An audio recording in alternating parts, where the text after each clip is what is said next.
चौंक गया। घड़ी में रात के 12 बज रहा था। बहादुर बहुत डर गया और खड़ा होकर सोचने लगा।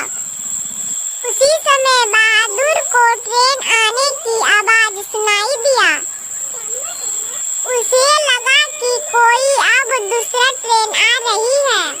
उसे ट्रेन की लाइट दिखाई दिया।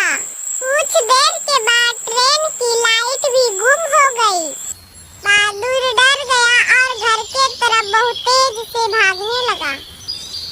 बहादुर को भागते भागते सुबह हो गया। बहादुर जंगल की तरफ से भागता हुआ अपने घर जा रहा था। बहादुर डर के मारे कांप रहा था। भागते भागते बहादुर को रास्ते में एक शिकारी मिला। शिकारी के पास गया और बोला, तुम इतना तेज कहाँ से भागते आ रहे हो? बहादुर बोला, मैं स्टेशन गया था, वहाँ भूत मिला। शिकारी ने बोला, वहाँ बहुत खतरनाक भूत रहते हैं, रात में वहाँ कभी भी नहीं जाना।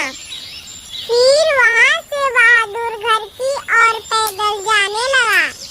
बहादुर मन ही मन में सोचते जा रहा था कि आज भगवान की दुआ से मेरा भूत से जान बचा हुआ है।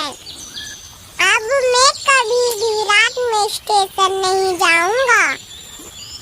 बहादुर चलते चलते अपने घर पहुंच गया।